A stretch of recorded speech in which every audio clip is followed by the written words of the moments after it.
Welcome back to my YouTube channel. Today I'm filming the 2020 Hyundai Tucson. This vehicle competes against the Nissan Rogue, the Honda CR-V, and the Toyota RAV4. So my question for today's video is the Tucson the forgotten option in the segment? Let's find out.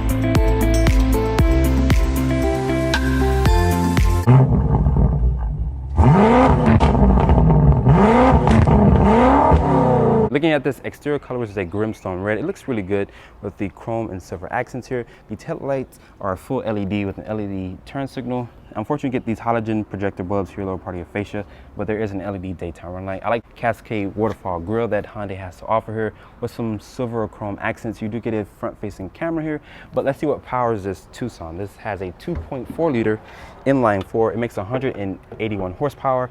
175 foot-pounds of torque. It's paired with a 6-speed automatic transmission. As this one sits, it weighs around 3,700 pounds. Fuel economy is rated at 22 in the city, 28 on the highway, and you can also tow 1,000 pounds. My tester is the front-wheel drive model. If you want to get all-wheel drive, it's going to be a $1,400 option. So looking at the side proportions here of the Hyundai Tucson, starting with these tires and wheels, these are a 225/55. They're wrapped in an 18-inch rim design. I don't like the multi-spoke finish here, but there are alloy wheels. My Tesla does have this side marker here with some flush-mounted roof rails and a massive panoramic sunroof. Your wheelbase is 105.1 with the overall length of 176.4. That's 8 to 4 inches shorter than the RAV4 and the CR-V, and you do get rear disc brakes in the rear. Let's look at the rear of the Hyundai Tucson. So at the rear of the Tucson, looking at these taillights here, these are LED combination with an LED brake light, LED reverse light with an incandescent turn signal, your Tucson name, which is here, and also you get dual chrome tip exhaust. Open up the hatchback here. This is a power lift gate.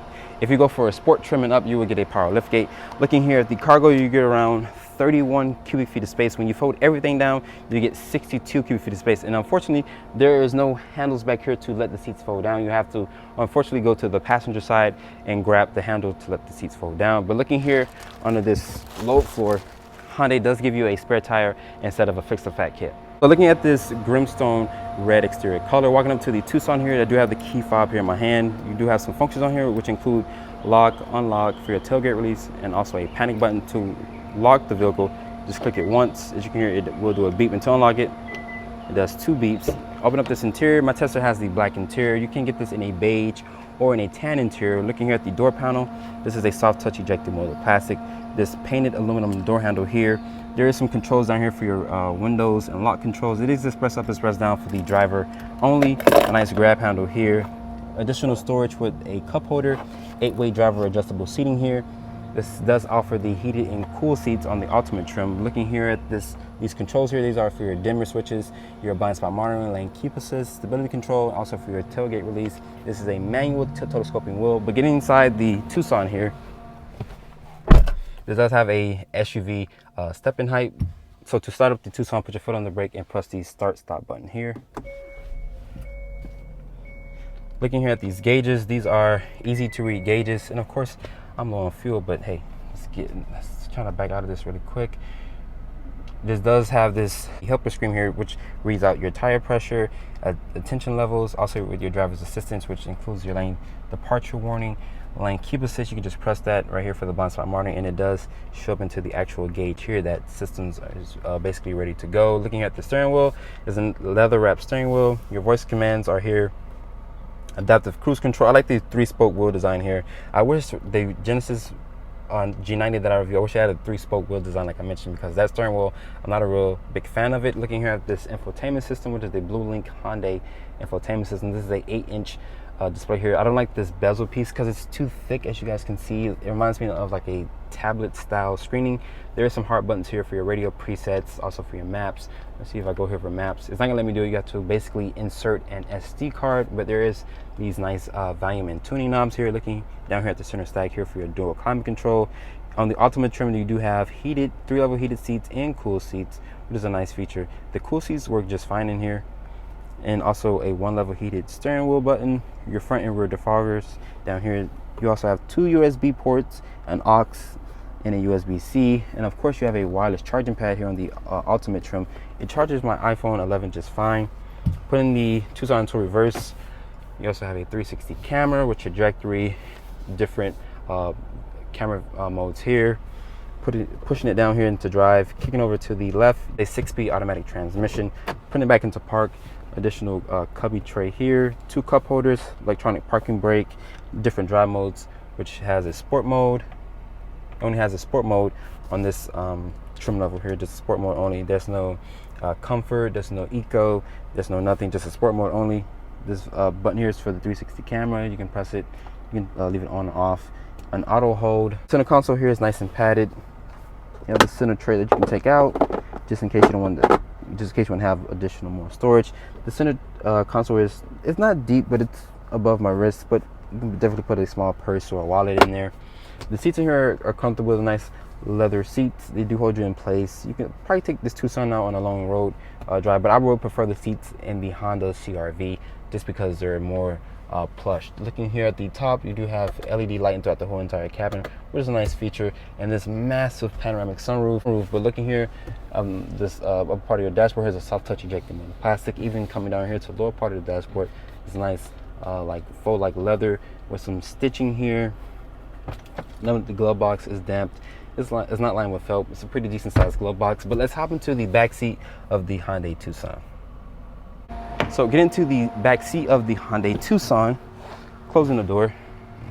The materials back here are going to be a soft touch ejected molded plastic, this painted aluminum door handle here, 2-level heated seats. Kind of wasn't expecting that. 2 matte pocketeer rear air vents, a single USB down here, which is a fast charger. The floor back here is nice and flat. You can definitely fit 3 people across. Hyundai rates the legroom back here at 38 inches of legroom. The Nissan Rogue and the Honda CR-V offer about 40 inches of legroom. Putting this armrest down here, there is 2 cup holders, and this massive panoramic sunroof does let some light into this darkened cabin. Like I mentioned, you can get a tan or a beige cabin as well, just in case black is not your thing. So starting off in the 2020 Hyundai Tucson, my tester has the 2.4 liter inline 4. It makes 181 horsepower, 175 foot-pounds of torque, and it's paired with a 6-speed automatic transmission. So I'm gonna floor it really quick. The 6-speed does have some good shift. It doesn't get confused. It's very smooth when it comes to picking the right gear to be in. I know Hyundai used to offer this in a turbocharge. I'm not sure why they discontinued the turbocharge. If they did discontinue the actual turbocharged motor for the Hyundai Tucson here. But visibility in here is pretty good. You have these big large side mirrors with the blind spot monitoring. That does come standard with the lane keep assist, lane departure warning, also with adaptive cruise control, and like I just mentioned, also with the blind spot monitoring. Visibility in here is really good. You also have this 8-inch display here with the BlueLink Hyundai infotainment system, which offers Apple CarPlay and Android Auto. So it does have everything standard for a modern tech car. This vehicle it feels smaller driving it, honestly, compared to the Honda CR-V and also the Toyota RAV4. It's about 4 to 8 inches shorter compared to its rivals. But honestly, you don't really see a lot of people with a Tucson, honestly. You see everyone with a RAV4, also with a Honda CR-V, because Honda and Toyota, they sell, for example, Toyota sells about 400,000 units every year, while Honda sells 150 units of the CR-V. And last year, with sales numbers, Hyundai did pretty good. They sold 137,000 units, which is not bad, but the main screen competitors are going to be the RAV4 and the Honda CR-V. So Hyundai needs to do a little bit more. The best warranty in the game with 10-year, 100,000 miles powertrain warranty, also 5-year bumper-to-bumper warranty or 60,000 miles. So those other competitors, the Toyota, Nissan, Honda, they don't offer that amount of warranty. Fuel economy is rated at 22 in the city, 28 on the highway. This vehicle is very good for traveling on highway driving, also city driving as well. But let's talk about pricing for the Hyundai Tucson. After spending time with the 2020 Hyundai Tucson, the question I asked in the beginning of the video, is the Tucson the forgotten option in this segment? The simple answer is yes, because the Toyota RAV4 sells 400,000 units every single year, while Honda sells 350,000 units of the CR-V. Last year in 2019, Hyundai sold 137,381 units of the Tucson. So how much does a Tucson cost? My Tesla starts at $31,900, including the cargo tray, cargo net, and also including destination. My Tesla stickers for $33,615.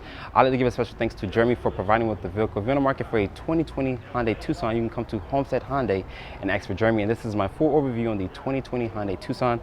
Make sure you guys follow me on Instagram at DriveOnReviews, and please keep subscribing to my YouTube channel. I'll catch you all in the next video.